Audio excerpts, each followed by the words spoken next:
Es don Jorge Anfrutumón. Gracias por acompañarnos. Placer es mío de estar con usted. Qué bueno reencontrarnos. Nos hemos encontrado en Chile, nos hemos encontrado en Córdoba. Qué bueno. El tema nos junta. ¿Por qué no? Y hay mucha gente que no solo le interesa, y sino se ha detenido en algunos testimonios. Y ha sido el de su caso, por ejemplo. Usted nos ha despertado algunos datos reales, por lo pronto, que han ocurrido en su Chile y en Sudamérica. ¿Cómo viene Sudamérica con el tema OVNI? Sudamérica viene un poco pobre. Yo lo veo bajo una perspectiva de ampliar la visión sobre el fenómeno OVNI. Me doy cuenta de que Estados Unidos tiene un referente OVNI desde el año 47. Francia también lo tiene a partir de la Segunda Guerra Mundial. Y Sudamérica se quedó atrás porque hizo de antena repetidora de las cosas que se decían en Estados Unidos y de las cosas que se decían en Europa, en circunstancias que nosotros tenemos casos, por ejemplo, de abducciones, que son los raptos de los seres extraterrestres para con los terrestres en la Tierra, en el año 1957, caso Vilas Boas en Brasil, y que si uno lo busca hoy día en los anales de la investigación, aparece como medio olvidado. Está encima el caso Betty Hill del año 61. Claro. Los primeros avistamientos ovnis que nosotros registramos en Sudamérica, curiosamente en Chile yo encuentro avistamientos ovnis el año 46. El 47 se manifiestan en Estados Unidos. Y deben haber algunos casos muy escondidos en Argentina, puede ser en Colombia, Brasil, que los historiadores de la ovniología, por seguir la repetición del discurso americano, olvidaron. Lamentablemente olvidaron. Por ahí alguien me apuntó que de qué manera hoy por hoy hay investigaciones de escritorio, hay investigaciones de internet, hay gente que a lo mejor ni siquiera se mueve de donde está y empieza a buscar. Bueno, como no existe un colegio de investigadores, es muy fácil de que cualquier persona que acceda a una documentación específica en cualquier parte de Sudamérica, en 24 horas tenga el título de investigador. Paso hoy día con algunos chicos que sacan información de este túnel de internet, el ciberespacio, y que de repente tienen tal grado de información sin saber lo que es bueno y lo que es malo, dan una conferencia. ¿Y cómo se desclasifica, cómo se decodifica semejante información? Bueno, hay que pensar lo siguiente. Cuando estuve en Francia, una de las sorpresas que yo me llevé fue encontrarme con los investigadores franceses no recurren a internet, porque lo ven como la cueva de las brujas. ¿Ah? Yo creo que dentro de todo este tema de la ovniología hay historia, nombres y trabajos. Los trabajos literarios, los trabajos de investigación. Entonces la gente que quiera estar interesada en el tema tiene que ceñirse a seguir la historia de la ovniología en términos de los trabajos de investigación que se presentaron. No las fábulas, no el delirio. Esto está vinculado con los testimonios, y yo le tengo que preguntar qué actitud han tomado los estados, qué actitud han tomado los países frente a las versiones, frente a las historias y frente a los hechos reales. Bueno, los países sudamericanos en alguna medida avanzada se han comprometido más con el fenómeno OVNI que en los países desarrollados. Por ejemplo, yo puedo citar el caso de que hoy día Chile ha creado una comisión de estudio de fenómenos aéreos anómalos que está a cargo de la Dirección de Aeronáutica. Pero detrás de todo esto, cuando se crea esto, cuando le enviamos la carta al presidente de la República de mi país, hay todo un bagaje también que hicieron los investigadores de la época, poniendo en el escenario de la vida pública el tema OVNI. Claro. O sea, esto no es gratuito. Por ahí usted me comentaba, yo le digo, bueno, ¿y cómo anda don Jorge con sus tareas de investigación? Y me dice, bueno, me ha alentado en mi investigación la Iglesia. Y dije, ¿cómo la Iglesia? ¿La Iglesia no era escéptica frente a estos temas? No, en ningún caso. Se ha producido un aperturismo bastante grande. En la década de los 70 ya se hablaba de los misioneros espaciales. ¿Misioneros espaciales? Sí, se pensaba de que un grupo de católicos debería estar puesto para la conquista espacial. Y el Vaticano hizo cursos de todo esto. Últimamente las declaraciones de Conrado Balducci, que dice que hay que abrir un poco más la perspectiva frente a la vida extraterrestre, porque tenía información sobre encuentros extraterrestres en Chile, en México y en Venezuela, eso lo dijo. Y últimamente en Chile me invitaron a un programa que yo sé que tiene una orientación netamente católica. Yo creo que esto va a ir en grande, cada vez se van a caer las viejas estructuras y el tema ya no hay como taparlo. El fenómeno es planetario, está puesto, inclusive hasta las Naciones Unidas una vez habló de extraterrestres. ¿Qué cosa aquellos que son o fueron hasta el momento absolutamente escépticos, ¿no? Bueno, el caso de los franceses en el discurso de la omniología francesa se decía que el fenómeno obedecía un fenómeno netamente psicosocial. Psicosocial. Psicosocial, es una palabra muy estructurada, muy precisa, que todo Muy ocurría... francesa. También. Todo ocurría en la mente de los ciudadanos. Sin embargo, el año pasado, cuando en Argentina estuvo de visita Javier Sierra y trajo el informe Cometa, el gobierno francés recibe un informe de los especialistas, entre ellos está Jean Velasco, donde se coloca el tema OVNI a nivel de que tiene un origen extraterrestre y ya no es psicosocial. ¿Por qué no me ayuda a compartir y a recordar qué era la historia Cometa? Bueno, el informe Cometa habla más o menos de dos puntos focales, en que el fenómeno deja de ser psicosocial y es el fenómeno OVNI de origen extraterrestre. Le colocan el término extraterrestre.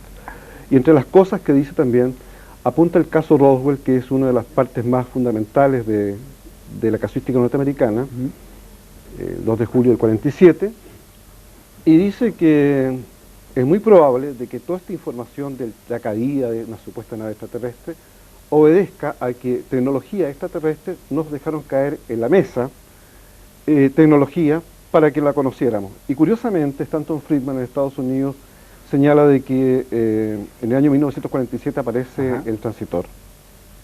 Curiosamente. Coincidentemente. ¿Sí? Coincidentemente. Cuando yo lo conocí a usted, Jorge, usted me contó, entre otras cosas, el caso de Cabo Valdés. Luego de este episodio, ¿han ocurrido otras cosas en Chile? Sí, hemos tenido una serie de avistamientos y también hemos recapturado algunos hechos que tienen una importancia vital para nosotros. Por ejemplo,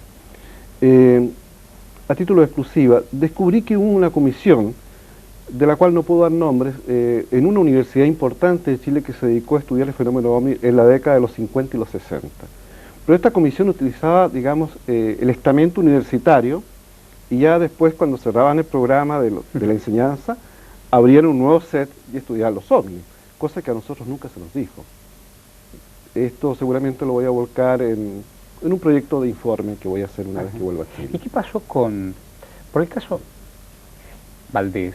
Curiosamente que se da incluso durante el régimen militar, donde todo ocurre con una patrulla militar, la información se esconde por ahí nomás. Y luego, cuando comienza el periodo democrático en Chile, otros temas se ocultan.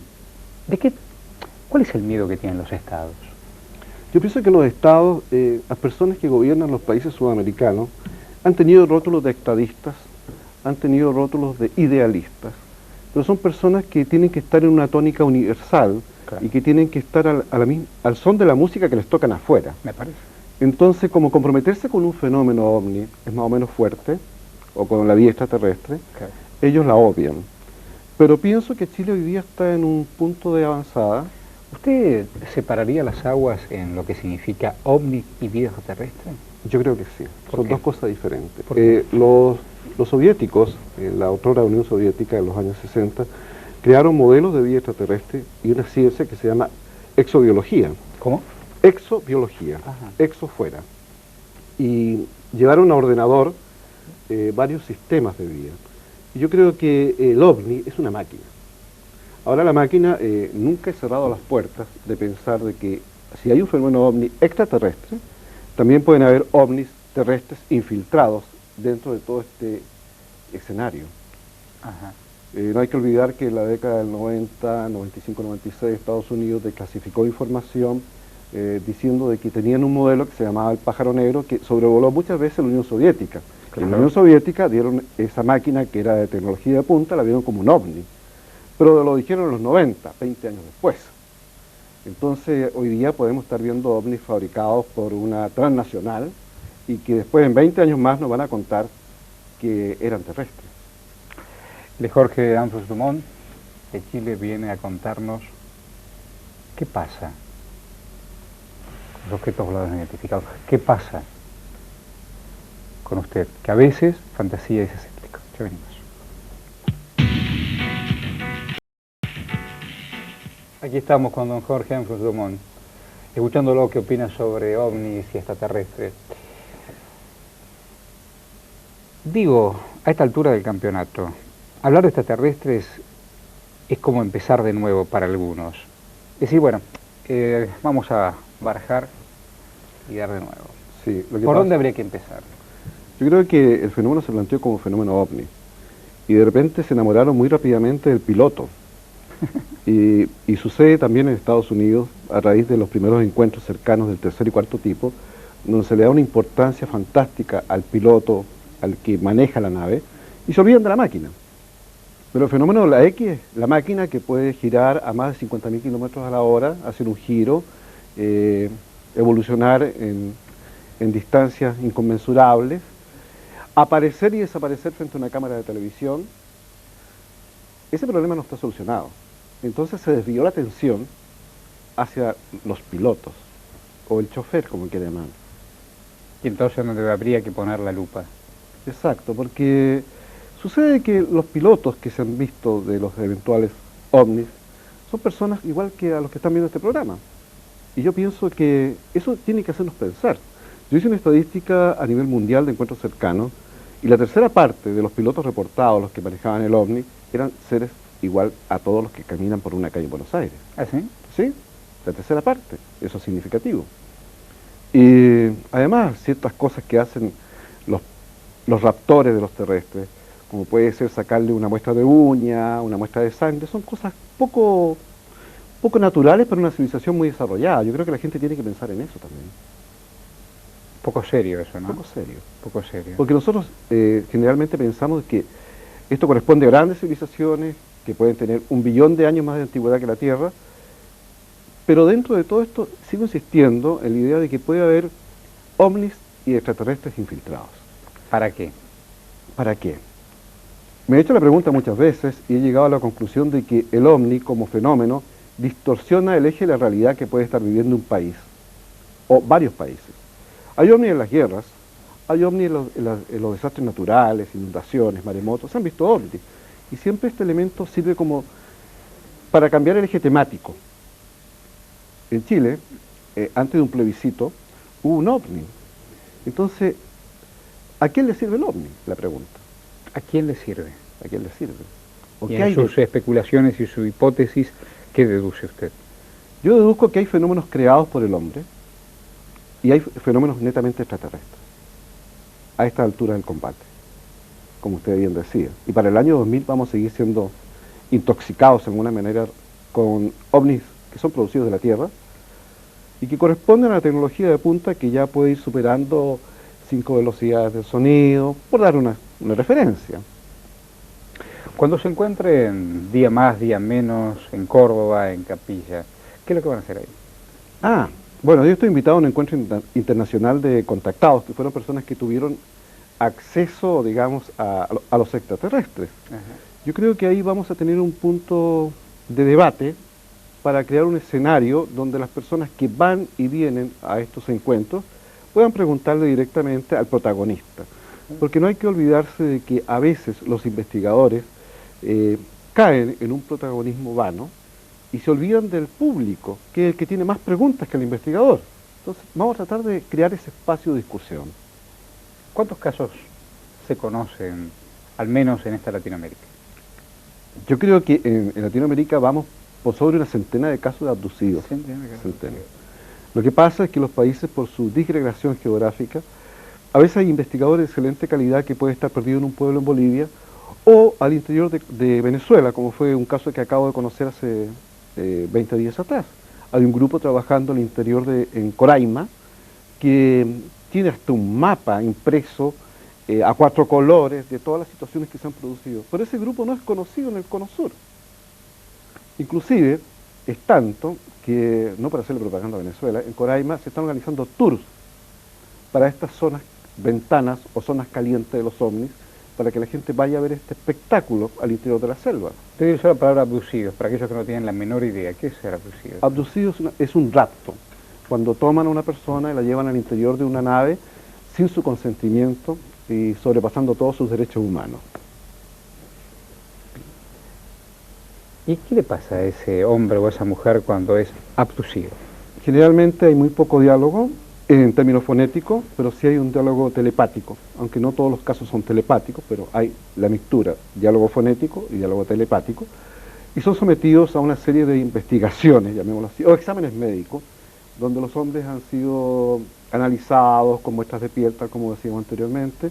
A las mujeres, en algunos casos, se les revisa igual que a los hombres, dándole mucha importancia a la parte reproductora. Reproductora, ¿qué significa esto? Específico.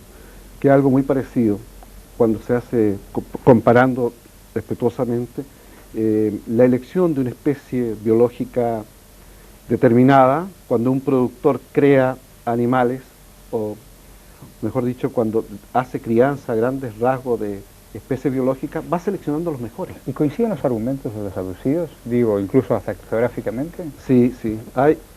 Son muy pocos los abducidos que han llegado arriba de una nave y que le han mostrado la nave y lo han bajado. Generalmente les dan imágenes mentales de constelaciones, palabras claves y también proyección mental de ellos hacia posibles catástrofes que puedan suceder en la Tierra. Una mixtura ecológica y científica. Pero detrás de todo eso hay una idea. Yo pienso que la idea es como ir ordenando esta humanidad, al igual que lo hacen los ovejeros cuando van llevando el ganado hacia el corral. ¿Y a dónde iremos? ¿Y a dónde vamos?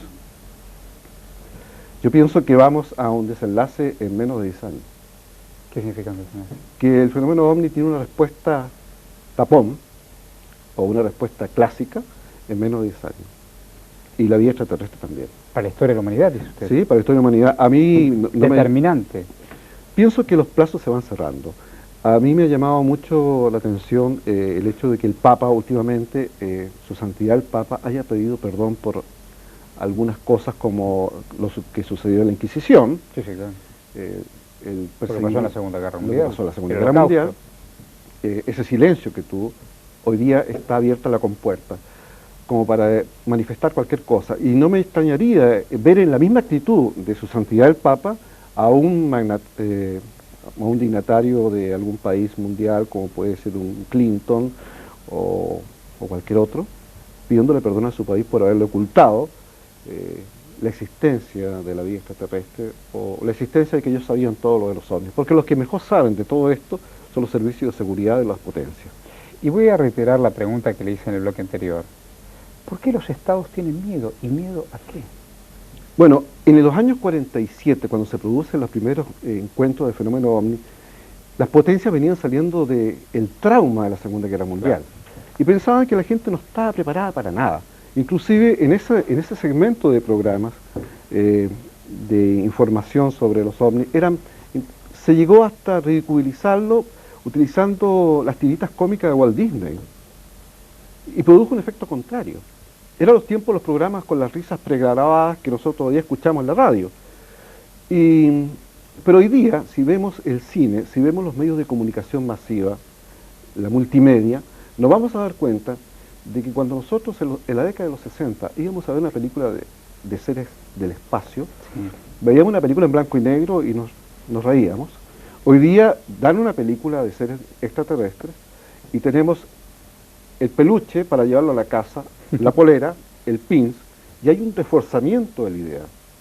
Y a partir de la década del 70, el reforzamiento no solamente llega al cine, llega a los juegos de los niños que juegan y le disparan a extraterrestres, y también llega a todo lo que es Internet. O sea, cada vez el mundo va acercando al ser humano con mayor información sobre la vida extraterrestre. Yo en Argentina, en Córdoba, descubrí que hay una cerveza que le hace publicidad con un platillo. Esto en Chile lo vi con una compañía telefónica. Ahora, no puede ser tanta la coincidencia de que en Chile una compañía telefónica utilice el mismo método para enseñar un producto a través de un platillo como se hace también en Argentina. Yo creo que detrás de esto inclusive puedo pensar que hay un plan de publicidad aplicado a la humanidad. ¿Para desmitificar? Para desmitificar y para ir quitando el miedo. ¿Usted tiene miedo? No, ya no. ¿Lo tuvo? Reserva. ¿De quién maneja todo esto? ¿Y frente a quién? Pienso que así como saltamos de la radio tubo, la famosa radio antigua, que las abuelas las golpeaban, al microchip, puede haber un salto en la humanidad para los cuales nosotros no nos estemos todos preparados. Yo creo que después de este milenio que hemos vivido, van a haber grandes renovaciones, que a lo mejor son renovaciones que están planificadas también. No nos olvidemos que hay organizaciones en Estados Unidos que están pensando, hace 20 años atrás, en mandar energía, igual como se manda la señal de un televisor, a través del aire, mandar energía, ya no necesitaríamos los cables, o mandar materia también, que es lo que vimos en Star Trek. Pero es maravilloso, estamos saliendo por televisión y algo tiene que ver ¿Sí? esto de que alguna onda entre en la casa de alguien. Como siempre, lo mejor para usted, Mohamed. Muchas gracias por acompañarnos. Igualmente, gracias.